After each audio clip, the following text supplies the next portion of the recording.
Up everybody, this is Sypher today, and I'm going to be talking about, guys, why I think EA is on its last leg. Make the ground shake.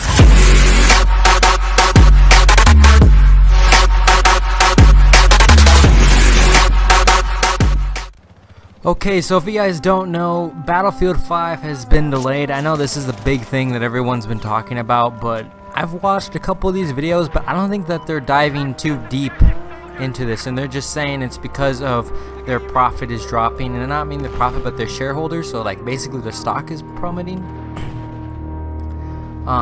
So if you guys don't know, the stock is going absolute haywire right now. It's declining so much that it's almost going into the negative 10% now. So, and if it gets to negative 12, that's pretty bad in the stock terms. But these guys still have tons of money, which is crazy though. They still got this much money. But I think the number one big thing, the big deal here is that, you know, EA has not had a really good reputation in any of their games for the past, I want to say, like 4 years now. Battlefield 4 was kind of the last game that EA made that got pretty popular pretty quickly, and that stayed relevant, because today, even today, pre-owned copies of Battlefield 4 at most retail game stores are $19.99. They're more expensive than Battlefield 1 and Battlefield Hardline. Way more expensive. Even in the stores for Sony and Xbox, they're around a little bit more expensive by a couple dollars or so than they are for Battlefield 1 and Battlefield 4, and also, I mean, Battlefield Hardline. And also those editions have better deals that include all of the DLC. And they charge around the same price, you know, and includes all the DLC for like $29.99 or like $39.99, but you can get Battlefield 4 for $19.99, and they're giving away DLCs for free like every single month now, which is amazing for that game. But I think also the other main reason why I think EA is plummeting is because of the last thing that happened in Florida. A lot of people have not been talking about that in the video, and I think that's also another major thing, is that a lot of these people who do have stock and shares don't want to support a company, or they don't have good security, or they don't have good promotions for their esports gaming competitions for Madden, because it was a really big deal there. Basically, they had no security guards, nothing there, and the guy was just able to walk in there and just start shooting up the place, which to me really shows that EA was not there to support the EA gaming community at that tournament. You know, which is really sad, because that's also probably one of the big reasons why their stock is declining at a very fast rate. But enough with all that. I think the main reason is that they want to move it away from, you know, October, which a lot of games are coming out in October. I think it's like a good 20 games coming out in October alone. But they moved it back to November, and I don't think that helps. I really don't, because there's also really two good games coming out in November, and that is Hitman 2 and Fallout 76, and there's also a Pokemon game for the Nintendo, but I don't think a lot of people really play those games that much anymore. That kind of phase has kind of blown out the water now, but it may still make some pretty good profit for Nintendo. But I think that's the big reason, is that they didn't want to have too much competition. But you know, EA, you're pretty much not gonna. You're gonna probably maybe get mini school help at all, if any help at all, because, you know, the last few months of the year are always the months where tons of games come out, and the reason is because it gives the excuse for kids to ask their parents for that game or a couple games for Christmas or their birthday even. Because I know my birthday's in December, so I kind of get a little bit better gifts on Christmas and my birthday than some other kids will, but it's not too close to Christmas, so I'm not just getting one present. I kind of get two, but usually it's like a small present, like for my birthday, and then that leads to a bigger present in Christmas. So it's kind of like a combined deal, which is cool. I like that. But I think that's the main reason why they decided to go with that. But you know, EA, you know, make like August or like July or something, like one of those months, your guys' month, because those, I really hate, you know, a lot of these games, they don't come out till later in the year, and just the spread of time between those maps, you know, DLC releases for some games and just new games coming out that keep it fresh is really not that good in those months, and that will make those next 2 months to like the next game that comes out will be great. Even if you have to push the next game a year or a couple months back just to make this your own month, do it, EA. It'll really help you guys get more sales and also keep the game a little bit fresh. And believe me, you know, EA right now is rushing Battlefields out. They are really pushing the Battlefields out really quickly now, and they're giving us less DLC. Because Battlefield 1, I believe, did have 4 DLCs. Battlefield 4 gave us 5 DLCs and 1 on release day if you pre-ordered the game. Or if you got the premium edition, which also came with pre-order as well for the deluxe editions of the game. Which is amazing, you know, that's cool. I mean, that first DLC was great. It added a kind of a really different flow to the gameplay, so it just wasn't, you know, like 7 maps came with the game. Like, people got an extra 4, and plus I think an extra game mode as well with that as well, which was amazing. It really was really great DLC. China Rising is the one I'm talking about for Battlefield 4. But, you know, I think after Battlefield 4 is when really EA started declining on their Battlefields, because Battlefield Hardline, don't get me wrong, it was a good game, but to me it was a mixed bag. It was either you loved that game or you hated that game. To me, I think it's fun to play occasionally, but it's not like a game like Battlefield 4 where I can keep coming back to it and, you know, playing it by myself, you know. But Battlefield Hardline, you know, it kind of doesn't have that replay feature because it's only 2 game modes at best, which is Blood Money and Heist. Those are the only 2 game modes anyone really plays. Conquest is alright. You can maybe find a match in Conquest, but it kind of doesn't feel the same. It's like a more of like a slow, it's more of like a fast-paced Conquest because there's a lot more faster vehicles, but not in a good way. It's not faster in a good way. It's faster in a bad way, but you know, which is really weird. And that's also what Battlefield 1 did as well, is that for some reason, you know, going from Battlefield 4 to Battlefield 1, because most people don't count Battlefield Hardline at all, which is pretty understandable because it kind of was more of like a DLC expansion, kind of like how Battlefield Back 2 had that Vietnam DLC. It's kind of what Battlefield Hardline kind of feels like, just with like a story added to it. It kind of feels like a Destiny DLC is basically what it felt like to most people, which I completely understand why, because they charge you like $50 saying that it has the same DLC content and everything, but it really didn't. But you know, Battlefield 1, it feels different. I don't have it myself, but I've played it more than a couple times at my friends' houses, and even when the game was coming out, like after like a week, like the first week comes out, most game stores, they get it early access. Also, I played it early at this state fair. They did like an early gameplay access for it, and it doesn't feel the same. It's a lot more faster paced than it needs to be in Battlefield 1. And the reason why I know why is because instead of Conquest decreasing, it's going up.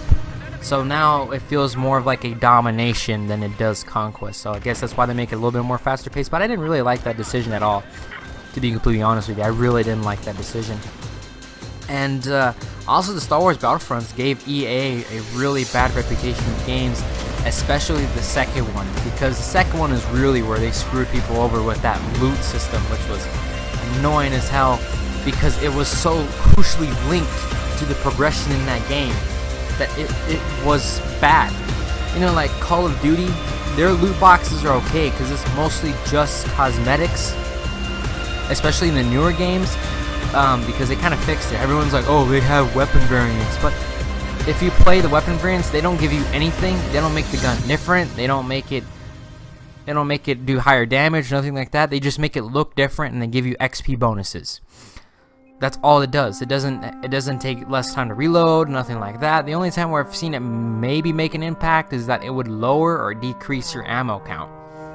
But that wasn't a big deal either, and I think that was only on a couple of guns. And everyone's like, well, they also have exclusive supply drop weapons.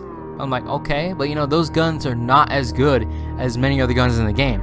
You know, like the M38, which is a pretty good SMG, which you can unlock via supply drops, is very balanced compared to a lot of the other guns. Like the PPSH can take it out, the Type 100, The Thompson even at close range, even maybe the grease gun at more medium ranges. But still, all the guns are pretty much balanced with just a few here and there that are overpowered. But with those guns, there's always a counterbalance, which I like. And also, it's very easy to get supply drops in that game. I mean, come on, you can get a supply drop for just getting 15 kills in a game. In playing a couple matches, or even just by winning a match, you can get a freaking supply drop, which is pretty relatively easy, to be honest.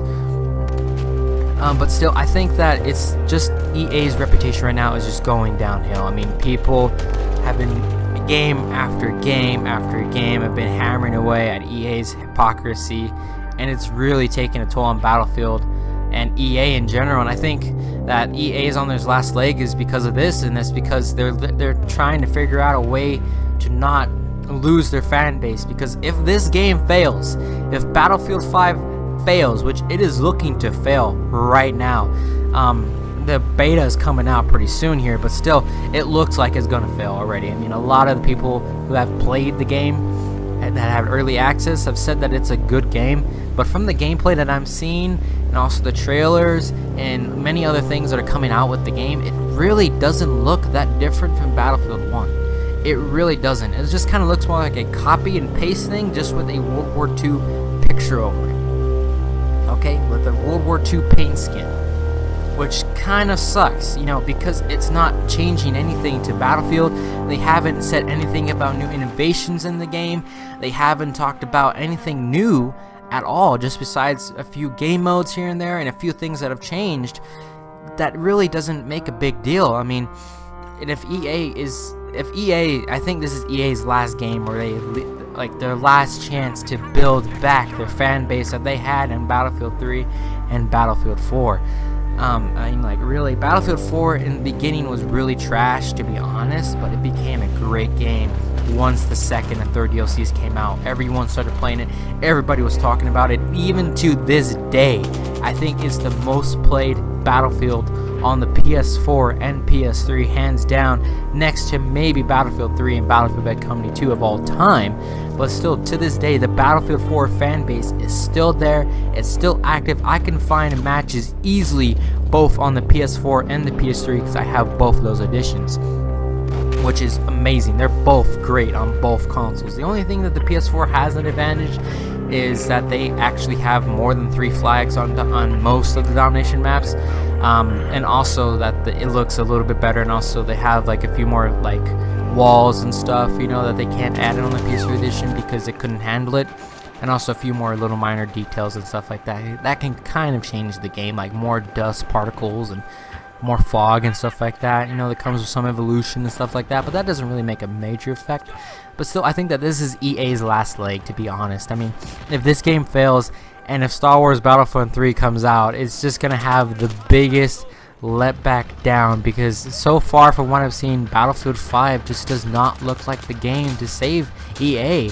And at the rate that EA stock is decreasing, and if Battlefield 5 beta is an epic fail, to be honest, I think the stock is going to go down even more, and this is just going to make EA have to sell maybe a couple of their titles. And I don't know, I think EA is probably the only game company that can really make Battlefield their own, because if they give it to Activision, who is Activision going to give it to? To be honest, who are they going to give it to?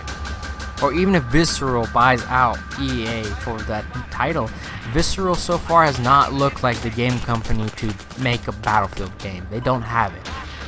And Activision, sure, they have tons of companies under their name, but not one of them speaks out to me an open world expand, an open DLC, major combat and stuff like that. When I look at Activision, I think of small based combat and simple maps and simple ways of playing. I don't see Call of Duty making a Battlefield game, okay? But still, I think that this is the biggest thing that EA needs to get across their heads, is that you need to make this game at least somewhat decent. Now, make it Battlefield 1, but make it a little bit better. Change some things that Battlefield 1 had, and also, you're delaying it a month or two. Fix some things up, okay? Maybe change some programming things, ask people what they think of the beta. Don't be like a lot of these game companies that release the beta and they don't give a shit about what people say in the beta. I mean, come on, really pay attention to this beta because this is EA's last stand. I really think this is EA's last game and probably one of their last chances that they have of bringing back the community and increasing their development name, which is really sad.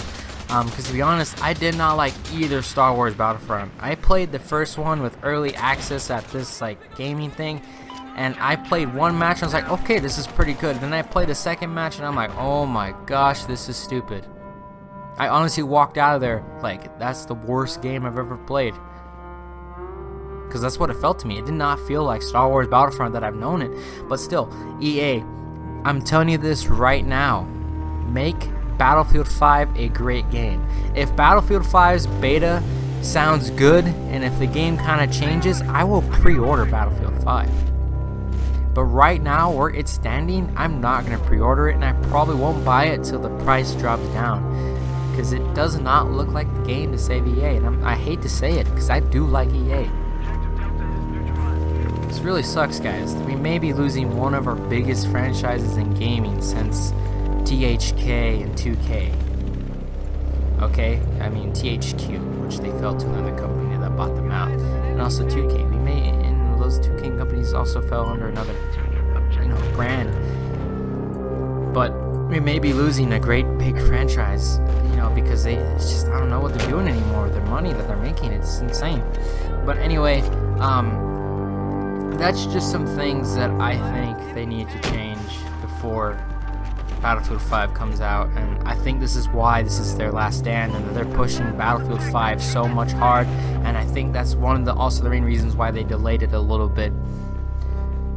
But I think that's what's gonna happen. I really think that's what's gonna happen if Battlefield 5 fails, which is so far it's looking like that's what it looks like it's gonna end up doing. But anyway, I know this was a little bit longer video, but I just want to get my point across and kind of my opinion in this video. But anyway, hope you guys have enjoyed today's video. It was pretty interesting to make, and also I kind of like these videos, to be honest with you. It kind of brings my own opinion across to you guys. Well, anyway, please click the links in the description. There's I left a one there for a Battlefield video. I also left one there for a Destiny video, and then also click the links, for APPZONE. Please, it helps out the channel. You guys do not know how much it helps to use that app to get whatever you want. It could be games, it could be currency in a game, whatever you guys can do with it. I don't care. Use it, guys. Even if you don't even spend it on a console, just spend it on a Visa gift card, spend it on an Amazon gift card, Google Play, iTunes. I don't care what you spend on. Just please click the link in the description. Try to earn your gift cards, guys, and it will definitely help you. Anyway, I'll see you guys all in the next one. Peace out.